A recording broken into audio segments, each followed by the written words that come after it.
Oh, hang on, huh? Doesn't work. There we go. Huh. On a little journey, half around the world to Melbourne, Australia. And in Spencer Street in Melbourne, there's one of the major train stations of Melbourne. So Spencer Street Station, as you can see, is rather ugly, right? The Melbournese knew that it was ugly and they decided to change it. They decided to knock it down, because Australians don't do things half-heartedly, really, knock it down and build it anew. And on the 13th of December 2005, the Minister for Transport of the Victorian government at the time, Mr. Peter Batchelor, had the ribbon in the grand opening ceremony to reveal a rather dramatically changed train station. And it looked like that. Now, the people in Melbourne were kind of all right with spending 700 million Australian dollars in this project, and they kind of really liked the feel of the new train station.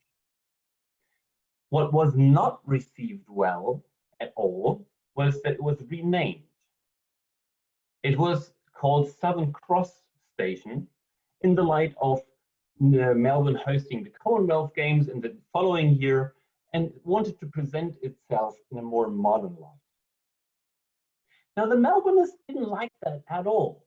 You could hear sentences like, "For me, it will always be Spencer Street Station," right? So there was quite some energy in the rejection of the name change. Now you can say, well, you know, it's just the name. Why do people care so much about that? And I don't know, but I believe it has something to do with the memories that we carry and that are dear to us, right? We carry those little memories, only associations, and somehow these associations map to a name, right? We have these little memories like, oh, I remember when I went to Lucy to pick up Nanny in the train station at Spencer Street, and somehow that little memory sticks to the name Spencer Street. So we somehow have this attachment to concepts or ideas or names in that sense. And we kind of know that clinging on to this is sometimes not the right thing or not the true thing, as you can see in the picture, right? But these names and these concepts help us to identify with ourselves. And if it's like a challenge, we might respond with anger or confusion, right? So there is one example for where we might resist to change our concepts, and we might cling to those concepts. What is an example number 2? In example number 2, I'd like to introduce you to John. Here's John, and everybody knows a John of some sort, and everybody has a little bit of John in ourselves, in yourself. And what John does every morning when he goes and stands in front of his wardrobe, that he knows exactly what style he's going to wear. Because it hasn't changed since yesterday, and last week was the same, and last month that was the same, and actually for the last 7 years, it was always the same. It was always some sort of blue jeans and grayish t-shirt. Right? They sometimes start off black, but then over the years they faded to gray, and some of them have Ramones. Now, John is quite aware of what he does. And he's cognitive in the way that he calculates that if there is no change, he just has more energy. He's aware that decision-making processes are energy hungry, right? And he just opts out. He said, no, I don't care about choosing my clothes. I can invest this energy somewhere else. So he forms a habit. And if he has a habit, and we challenge that habit, we don't like it because habits carry comfort. We just need to execute a script, so to say. So if we challenge habits, we fear discomfort and we don't want to be dissatisfied. So we kind of resist the change of our habits. We don't like it, right? So So far, we have these two examples for the resistance to change, clinging to concepts and ideas and habits. I'll give you one more example. And over here, in example number 3, you can see a food chain, right? Small fish gets eaten by a bigger fish, there's a bigger fish, and it all happens within the mouth of a humongous fish. And we see that, and we somehow find our position in that food chain, right? We care about where we are in that food chain. Now, we obviously don't get eaten alive, but there's a hierarchy. In some parts in our brain, it adheres to identification with one group of different hierarchies. Now, we try to inch our way up in a hierarchy. We want to be regarded more, but at the same time, we also fear a lot of being degraded in a hierarchy, right? That's the reason why people don't want to speak up in a meeting if big bosses around, right? We're afraid of being disregarded. We don't want to be segregated from our peer group.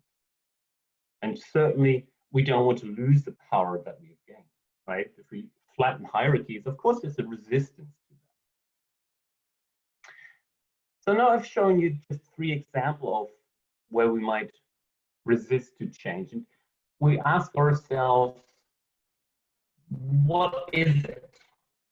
Right? What is the core of these changes? What makes us not want to change or want to change? In other words, what is the deep grammar of change? And for the deep grammar, I'll take you back in time. Not a little bit of time, but way back in time. And I'm looking at behavioral evolution. Now, 350 million years ago.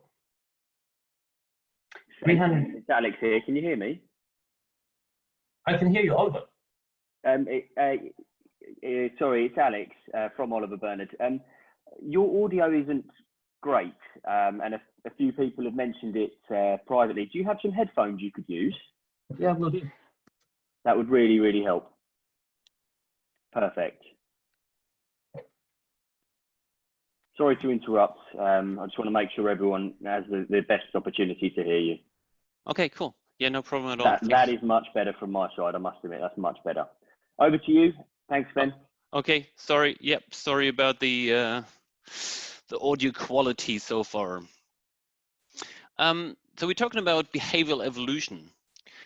And 350 million years ago, the reptiles came about with a new trick, with a new software, so to say. They kind of invented the 4-bit calculation. And what they have done in behavior and behavioral ecology is that they came up with a new thing, which was the fight, flight, and freeze response. So the decision-making process, how does that work? What do I do if I encounter something? Animals before that didn't do it that much, right? That is not that is something that we now regard as, okay, very basic. But back at the time, that was the new thing. That was amazing, right? That was the new thing that led to them to be successful in evolution. So the next thing on the evolutionary timescale happened around 250 million years ago. And what happened then, 250 million years ago, was that giraffes came about. Well, not really giraffes only, but mammals, right? But giraffes are cool. Did you know that they have the same number of vertebrae than humans do? Maybe 7 in all that long neck. They only sleep half an hour a day or so. But what they did is that they associated an emotion to what they did, right? They developed an immediate reward system. They liked the leaves of that tree a little better than the leaves of another tree. And they also did the same with things that they did like, where they avoided. So roughly speaking, they kind of came up with a carrot and stick behavior. And that's 250 million years ago. And then, of course, you would notice the primates came about roughly 6 million years ago. And with all the brain capacity, with the tripling mass of the brain, what did we do? We kind of worked out how to brew beer and how to like Monet. In other words, we've done tools, but we also have some aesthetic, some creative parts. And for the last 2,000 years ago, basically, we kind of build complicated systems, get confused, and then build even more complicated system to navigate those. But more importantly, and this is from a behavior point of view, very extraordinary, we are able to now simulate how we are going to feel in the future. We have a built-in experience simulator. So we know that if we save a little bit of money now and we go to a trip to New York, we're gonna like it a lot. So that's called the delayed reward system. And quite extraordinary. And sometimes, you know, the giraffe and the human kind of have a bit of a dance around what to do in decision-making processes. But yeah, the delayed reward system is what humans can do enormously well.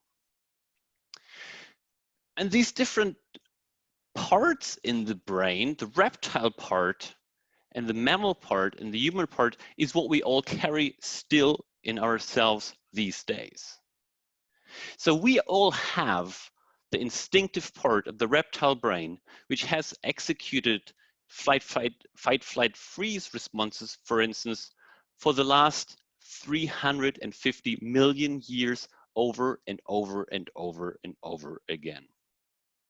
So from a systemic point of view, these functioning has kind of dug itself as a Grand Canyon and has led to really hardwired responses which are deeply ingrained, even yet in our modern day brain. Obviously, mammal brain is, as I said, responsible for emotional parts, and the human part is analytical and creative. And I like to see those different parts and see them as different stakeholders. Right? There is the reptile stakeholder, there's the mammal stakeholder, and there's the human stakeholder inside our brain. And these different stakeholders or these different parts have a discussion, and they build a storyline with the input that we give them. So we have an internal dialogue between the lizard, the giraffe, and the human. And if we take it back the Melbourne train station example, when we see the train station, the lizard part in the brain sees, okay, it's all clear. I can see far, there's no danger if there is a saber-toothed tiger, I can see it from afar, so I'm not at danger, so it goes, yeah, check, that's fine. The giraffe part of the brain kind of likes it, right? It goes, okay, that is nice. And the human part of the brain kind of says, yeah, that's cool because it's modern. On the other hand, with the name change, the lizard part kind of rang an alarm bell. The giraffe part, the mammal part, the emotional part said, no, I don't like it. And the human part says, no, this is not right. And to kind of finish this little deep dive over here, what I would like you to remember is quite simple, that there are different stakeholders still in our brain, right? We still have the reptile, the mammal, and the human part. And some of them are more senior than others. And they do have a different dialogue when it comes to decision making or interpreting the signals that we have, for instance, the change.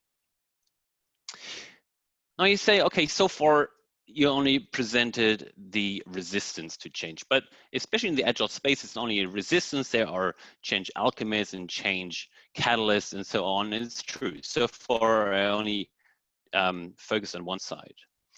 And if we look at the accelerators of change, I was thinking, who are the people or organization who do like the change, and what is the driver between those? What is the driver for their change? What do they like to do?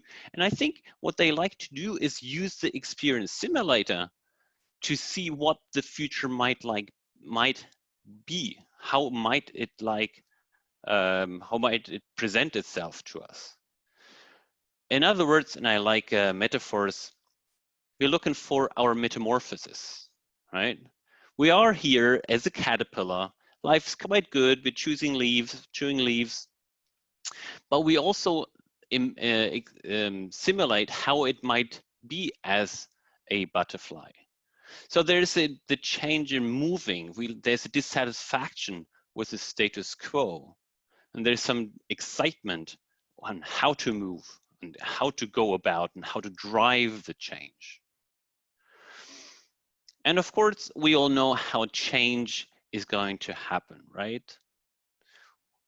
We go to bed at night, and then there's the change fairy, and we wake up, and everything is going to be all right, and we have carried out our metamorphosis already. And that is some part of the brain, and I call it the Disney part of the brain, because there is always the hope that we have these things on the easy way, right? There is this hope that we can chop down the monolith software structure in half-year time with £1 million in budget. But then there are the other parts in the brain which kind of say, hang on, I know how metamorphosis looks like.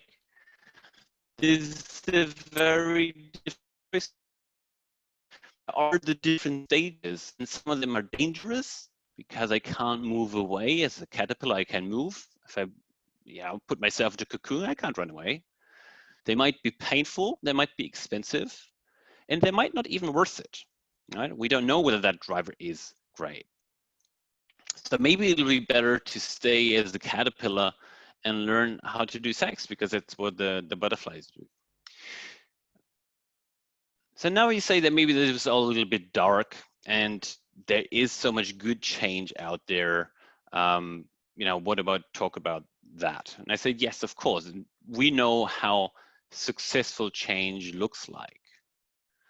And in my observations, it's basically just comes down to 3 characteristics. Those people or organizations which implement change or which live change well have these 3 things.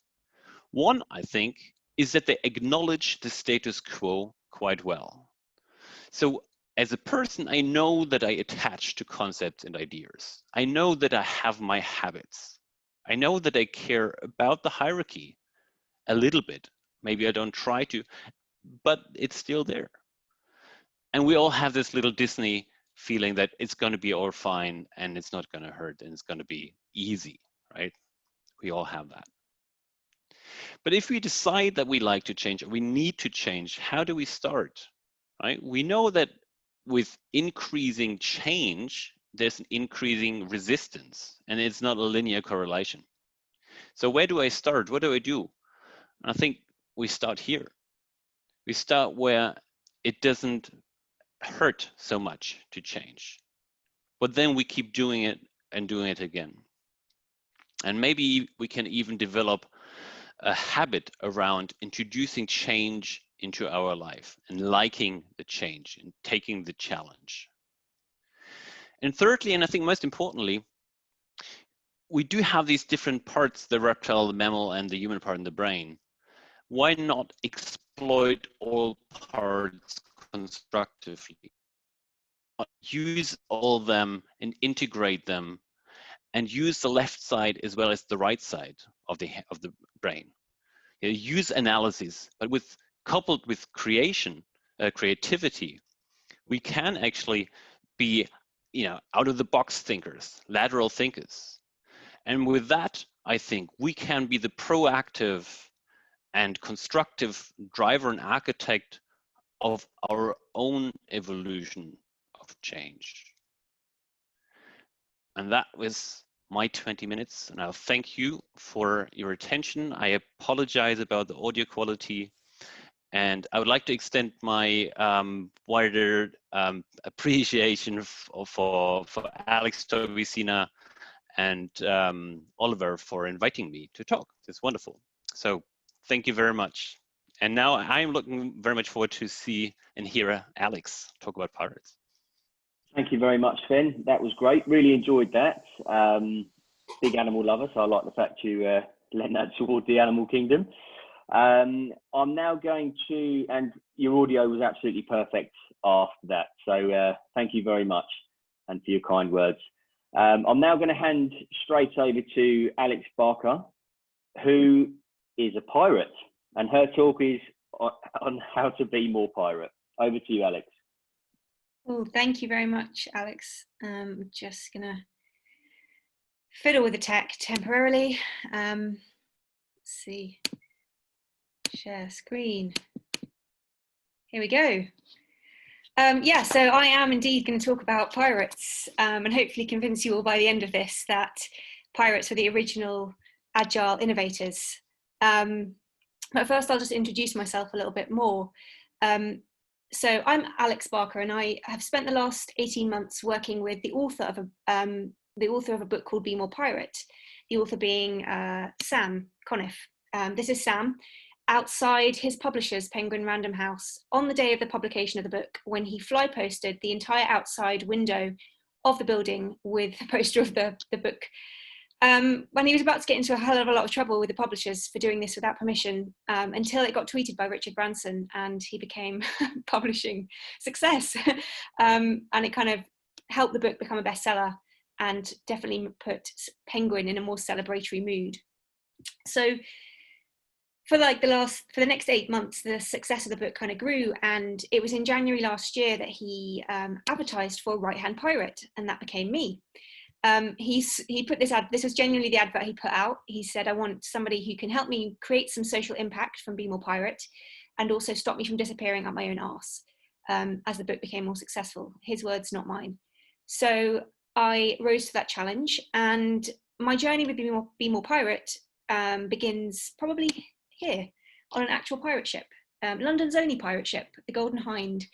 It was in January last year, 2019, when Sam and I found ourselves on the bottom deck of the boat with 100 other people, people who had read the book, found that the messages in it really resonated with them in one way or another, and wanted to join our crew.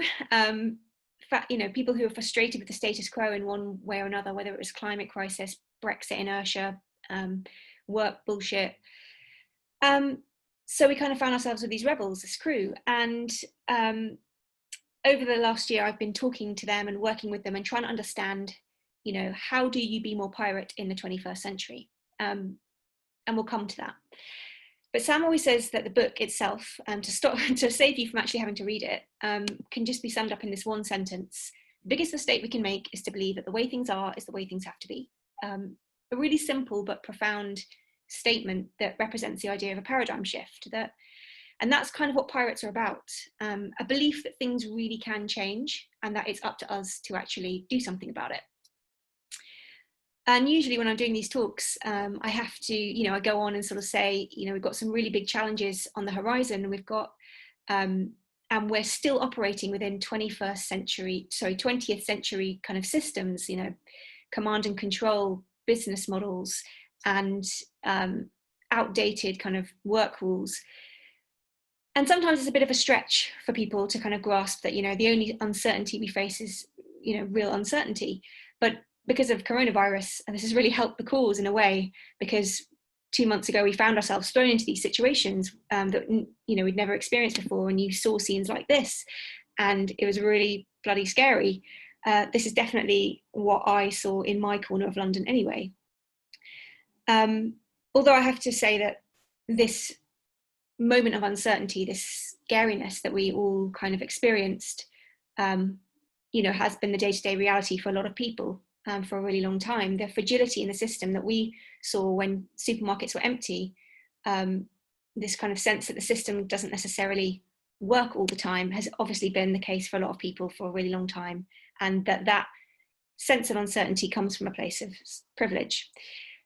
But also with any kind of disruption, crisis, upheaval, there's also this moment of real opportunity, and we've seen kind of loads of new possibilities open up. We've seen that, we probably can reorganize ourselves pretty quickly. We've seen that we're probably putting economic value in the wrong places, and that more fringe ideas are suddenly becoming more mainstream, and some of the stuff that we were told was totally impossible is in fact possible.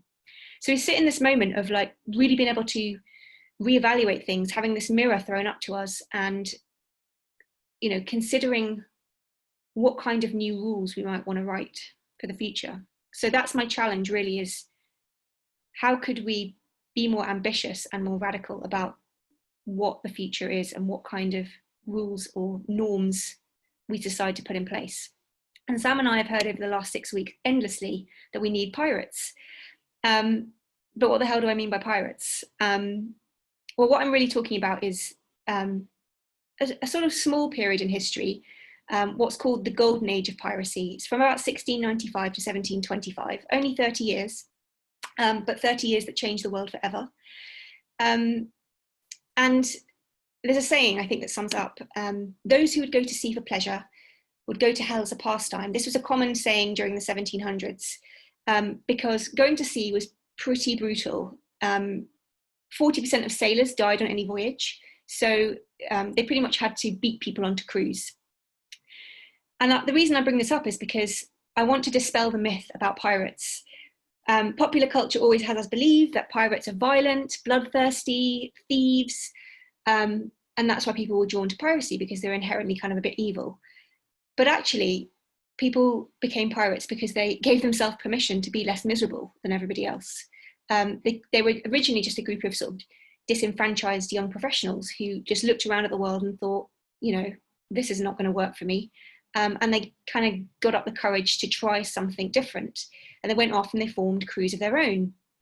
And I know it looks totally bonkers to put Jack Sparrow next to the suffragettes and the civil rights movement, but what they did when they went off and they formed those crews meant that pirates played a really, really key role in what we now describe as civilization.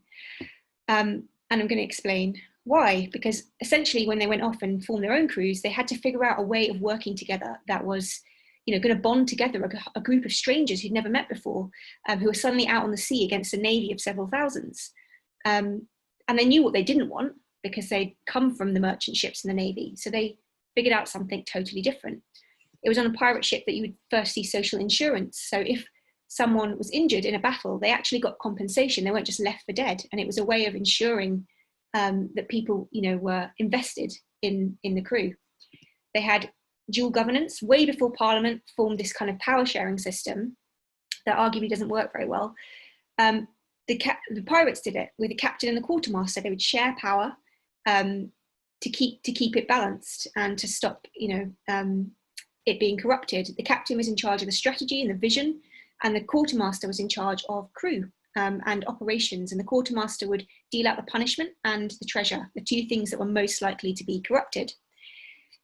They had universal suffrage, or equal say for everybody. And that was, again, a way of constraining power. So they would vote in the captain and the quartermaster, and also vote them out if they didn't like their vision or their strategy. You just vote them out. So the people who were the leaders were really beholden to the crew. They had pay equality, relatively speaking. The captain would get 1.5 times more than the crew, which is totally, obviously, different to what we experience today. They weren't allowed to get away with just paying everybody nothing.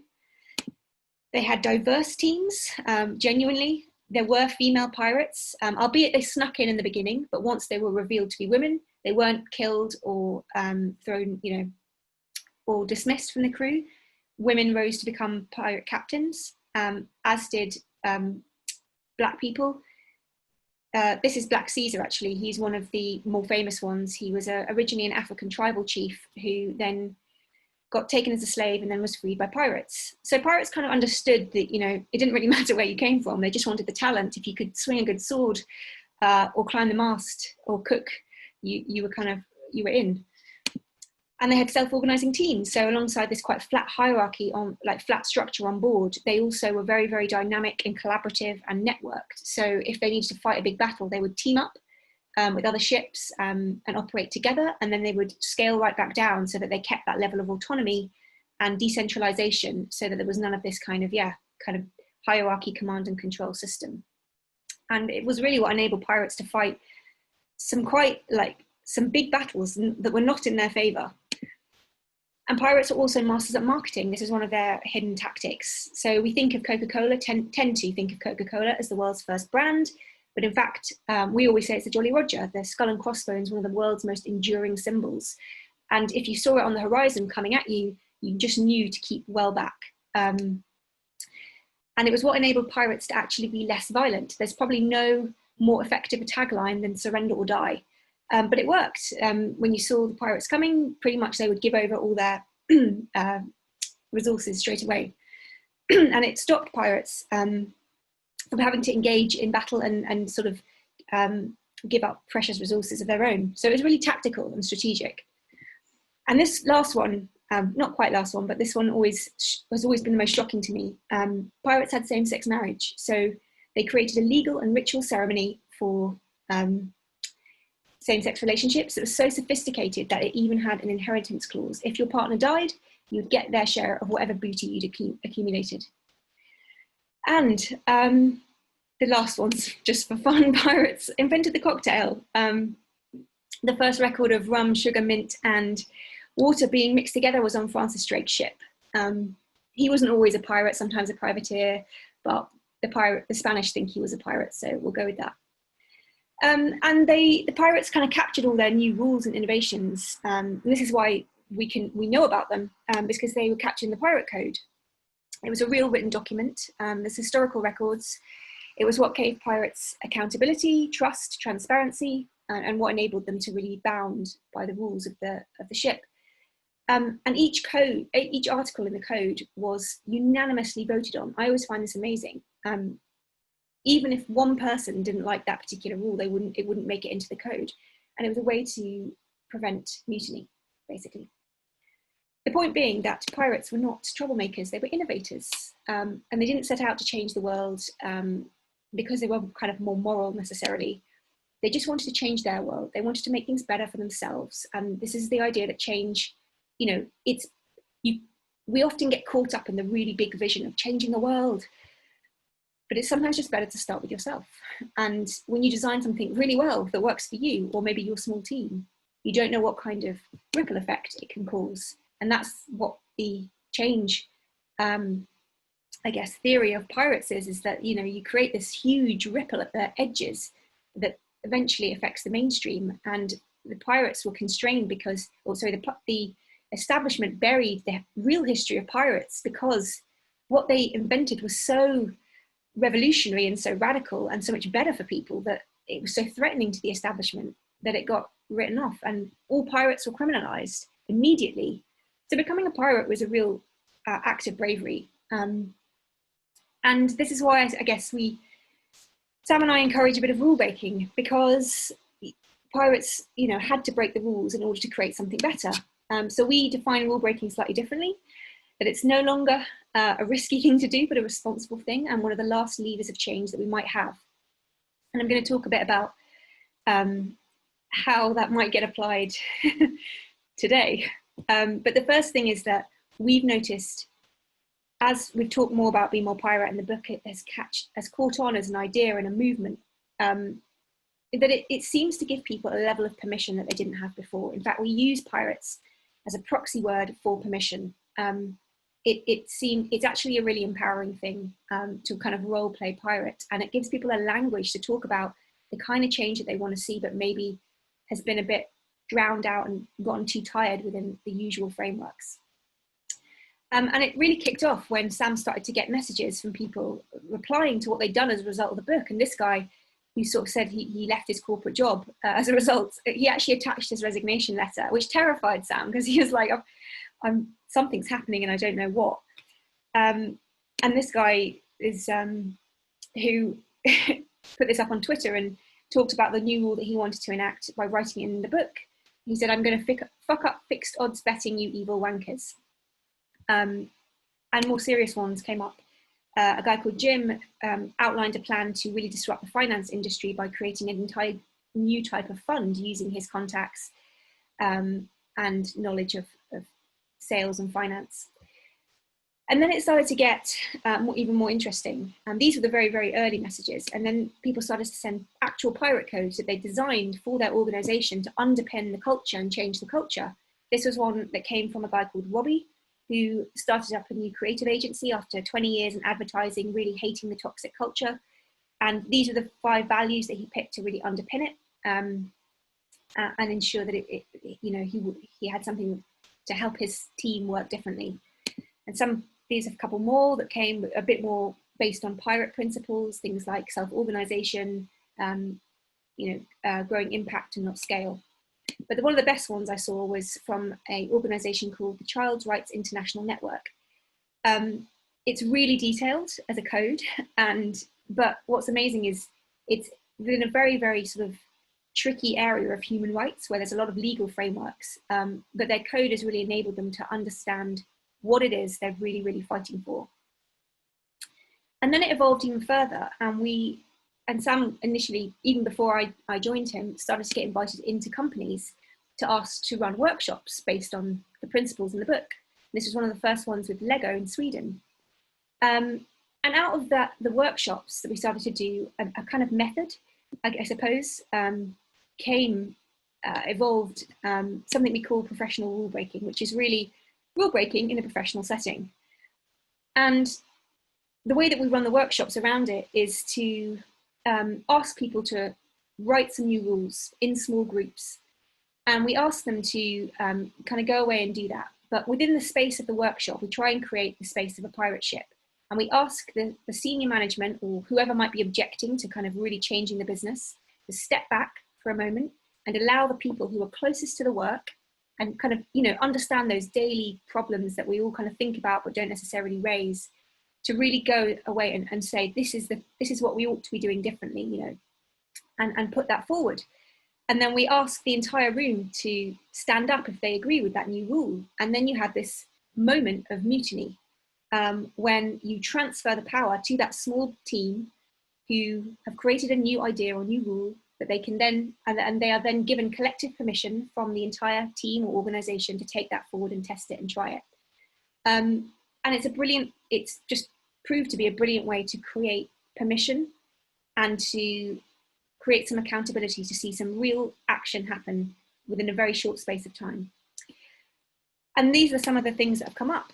Sometimes it's really, kind of quite basic stuff that we maybe think about doing but overlook and just need to get the permission to do. So we did a workshop with Birdseye, and what they found that they really needed to do in order to create real change, I think alluding to what Sven said about reducing resistance, get rid of some stuff, just actually think about what to stop doing before you start doing something new. And they created a 1 in, 1 out rule so that every time a new piece of work lands on your desk, you have to let something else go. Meeting-free Mondays, so obviously that speaks for itself, like get rid of the meetings right at the beginning of the week. And Be Here Now, which was about focus and presence in the meetings, so no mobile phones and no emailing at somebody else whilst you're in a meeting. The point being that change starts big, but is delivered in the day-to-day details, and it speaks to that pirate idea of change your world first. Sony, the team at Sony created what we call Fuck Shit Up Time, which was really just a dedicated meeting every month to think about how to be more disruptive and pirate, because trying to shovel in more radical ideas into the usual kind of meetings that they have wasn't creating the right environment to get that really kind of creative, radical thinking that they wanted. So they had to actively schedule it in. And this is a story I feel very close to. This is a company called Tradecraft, who we've been on a whole journey with. Original pirates who pioneered fair trade in the 1980s, and eventually kind of ended up drifting quite far away from their original radical mission as fair trade as a concept became more mainstream. So they've really been trying to reclaim their story and their mission, and also put the transparency back into fair trade. And whilst they created a whole load of new rules to get there, I think that the end product has been the most inspiring for me, which is to actually break down what fair trade is on the packet of their Break the Rules transparency coffee, a special edition coffee that's really shows you what the suppliers get, what the farmers get, and what they're getting, and what fair trade actually is. So Sam and I often disagree about what the measure of success of professional rule breaking. This is what he says it is: getting fired once a year. I don't agree with. I mean, I don't not agree with it. I think a level of fear is necessary in order to test whether you're being bold enough. But having been in a big organization with lots of hierarchy, I feel that that can often be too daunting and paralyzing. So my measure of success in professional rule breaking is simply that someone else will follow your new rule. And that's, you know, ultimately what pirates did. They created a new idea and waited for people to start to join their crews. And that's a really, really key point about being pirate is the crew. No pirate is complete without a crew. This is a random collage of like what I consider to be my crew, my network of people who apply the ideas and be more pirate. And I definitely wouldn't be able to do half of the work that I do without them. The crew is really there to kind of hold you accountable, to push you further if you're not being radical enough, but to stop you from getting lost altogether. And we've seen lots of kind of random crews spring up all over the place. This is one from a woman called Sarah, who's in the arts sector, who's challenging funding in the arts sector, and has got like 800 people in her crew now. It's kind of amazing. We've even seen some like virtual pirate crews pop up during this period. This is a platform called Cube, which one of our pirates, Tammy, has pioneered within the NHS. It's a really, really interesting and innovative way to collaborate online, breaking down silos, bringing in people from totally different sections of the NHS at different levels, and thinking about how they can work together on complex problems. But it's quite a fringe idea and platform, and she's been kind of trying to get this going for years, and has met with lots of resistance, and it was seen as quite a fringe pirate idea, but she's really pursued it. And now that we're all online, she's starting to see that people are really understanding the value in this way of doing things. I guess the point being that pirates will always go where others fear to tread. The pirate version of innovation is to go off the edges of the map and into the darkness.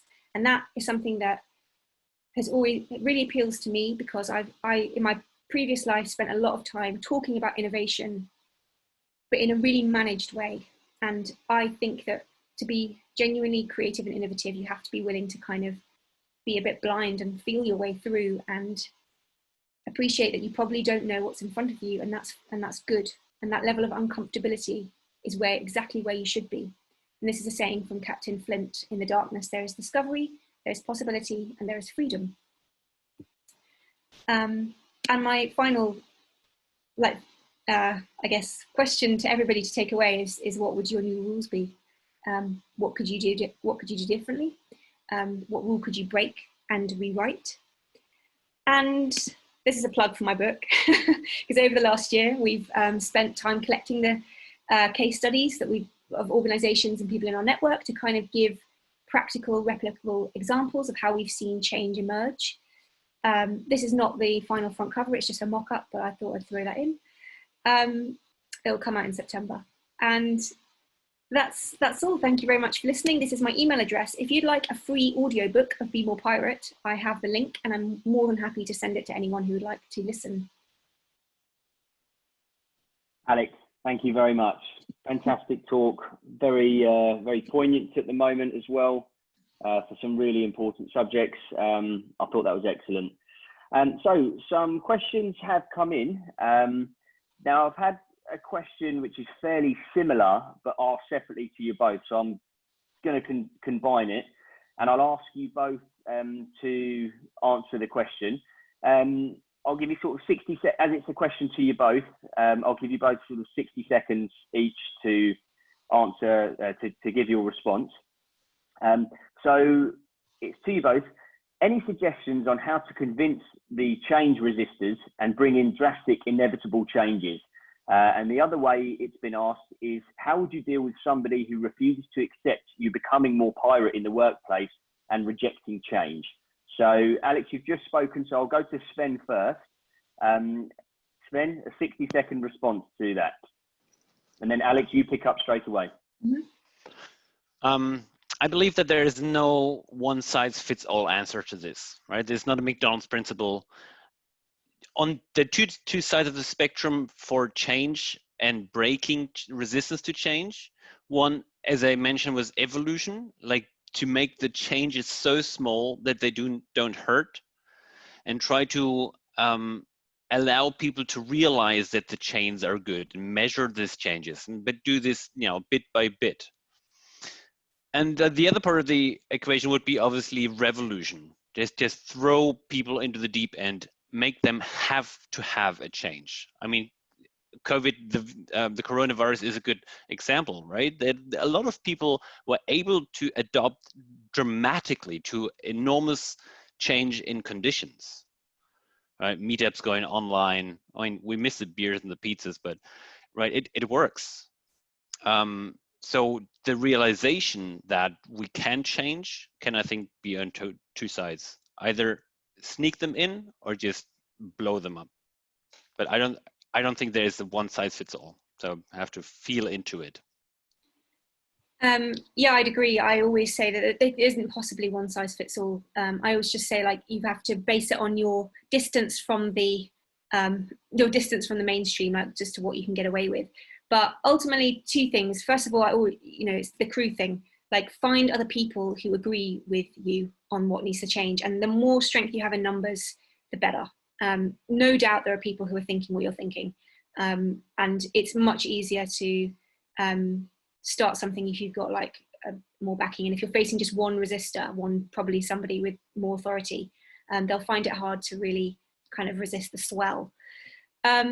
Secondly, I just think, why do you always need permission? I think that I hear a lot the I'm going to get fired if I do this, but quite often you don't get fired, you get a rap on the knuckles, and then people are kind of like, oh, that's better. So if you really believe in the change that needs to happen,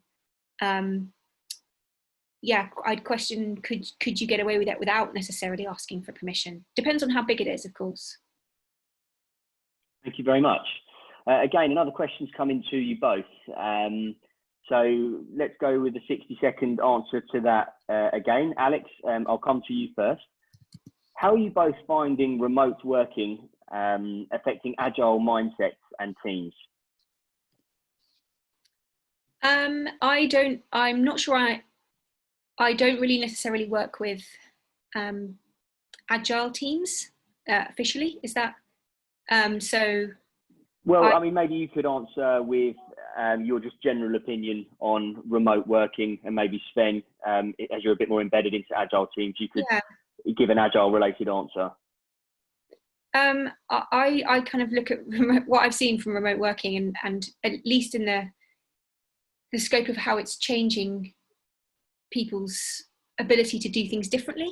I'd say that the proximity from the norm is or lack of proximity from the normal ways. Like if you've got your manager kind of over your shoulder, I found that people have been able to like sneak in doing things differently much easier with remote working, because people are just like, well, do you know what? I am going to fit in my morning walk and not just do my emails at 8 a.m. how I usually would before I'm in the office or whatever. If people are finding that distance is creating like a level of permission that they didn't previously have. At least that's what I've seen.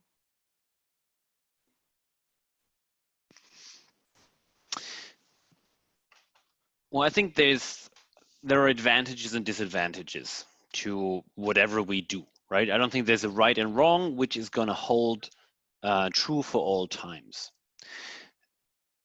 Clearly, there are some of the things that seem to be more working nicely if you don't have to commute to the office, right? A lot of people around London have an hour to 2 hour commute, which then you can take that time and work differently, do something nice ideally, right? And it depends on the growth mindset of people. How do they change in exploiting the positives and working around the negatives? And maybe allow me that one example. When the telephone was invented, or when the telephone gets more adopted, that was a dramatic change, right? So you didn't need to go to another person to talk to it. You could pick up the phone and have a long distance conversation. Now, we grew up with the telephone as a technology, right? For us, it is standard. But if you go back in time and you think, there's this dramatic change, and it probably has a lot of negatives because people are not going to see each other. They just spend time on the phone. And yes, that is true to some degree, but humans kind of made the best out of the situation. I think we cannot and maybe shouldn't turn back what has evolved, right? There's a chance to use the positives and try to work around to minimize the negatives. I would be surprised if we all be working remotely all of the time in the future, because some of the disadvantages are quite clear, at least as we can see it now, right? Maybe in a year's time, we would have evolved differently and would have developed strategies to overcome the shortcomings.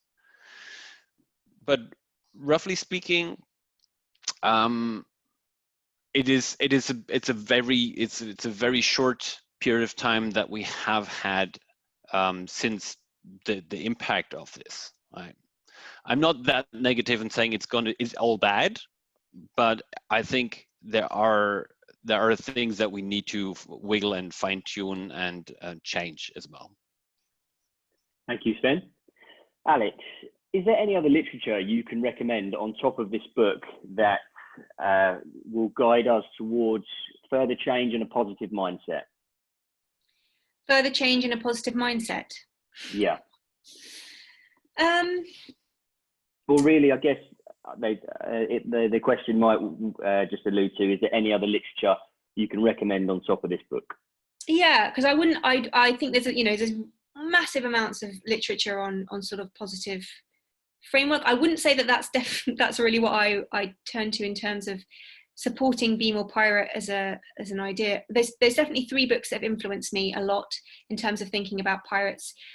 One is a more in-depth history of pirates called The Invisible Hook. It's really interesting about pirate economics, but written in an accessible way. The second is a book called Intelligent Disobedience, which is kind of gives you the science behind rule breaking and disobedience and why it actually creates better outcomes for teams. And so that any manager who's just trying to squash like dissent and challenge, you can, this book is really great ammunition if you've got a bit of a challenge and you're trying to persuade someone that, we need, there needs to be a bit of some disagreement here in this team. So I found that really, really helpful in helping me get my head around disobedience. And the third one is The Art of Gathering by Priya Parker, which is all about how we meet and how you make gatherings meaningful. Because I talk a lot about crews and getting small groups together and forming your code and your new rules, but there's lots in that book about how you can do that and breaks it down. So I don't know about positive mindset, though I'll have to think about that one. Thank you. To Sven, what change are you seeing specific to ASOS during or caused by this pandemic? Well, that's a good question. I think, there are more customers who, at least during the lockdown period, there are more customers who needed to shop online if they wanted some new clothes, right? So that might have changed the user behavior, that there's a higher acceptance of ordering stuff and then trying it on at home and deciding whether to actually purchase it or not, rather than going to a shop and having the decision-making process in the brick and mortar. How it's going to change for people who work in tech, we will actually see. Right? I cannot predict how it's going to work. At least in the teams that I have contact with or that I've seen, some of the stuff worked really, really well. Some of the remote working communication worked actually pretty good. For instance, one of my teammates came up with the idea as a developer. It's like, okay, why don't we have a Zoom call or equivalent open at all times? So whoever wants to meet and whoever wants to talk or just be there can hook into the Zoom call. So it's a bit like a virtual office space.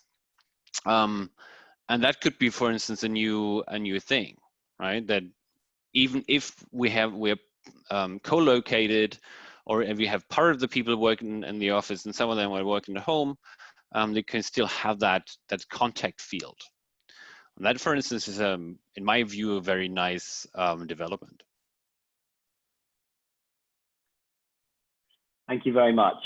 And that's actually the end of the questions for this week. Massive thank you to both Alex and Sven for your talks and contribution to the Agile community. Really enjoyed it this week. And a big thank you to everyone once again, old and new people who have joined this event. It wouldn't happen, you know, Oliver Bernards can provide the platform, but it wouldn't happen without you speakers, and it certainly wouldn't happen without an audience. So thank you very much for your engagement and your questions that you fired in. I mentioned it on Product London last night, but we're certainly seeing a very, very slow, but a positive increase in the job market at the moment. Again, not saying we've got jobs coming out of our ears, but my name's Alex Scriven. If you are looking for work, do reach out to me on LinkedIn. I'm pretty easy to find. And if we can help you, we absolutely will. So hope to see you all next week. We've got Product London next Tuesday, another Agile London next Wednesday. Hope to see you all there. Once again, Sven, Alex, thank you very much indeed. Really enjoyed both your talks tonight, and have a lovely evening, everyone. Thank you, Alex. Thank you.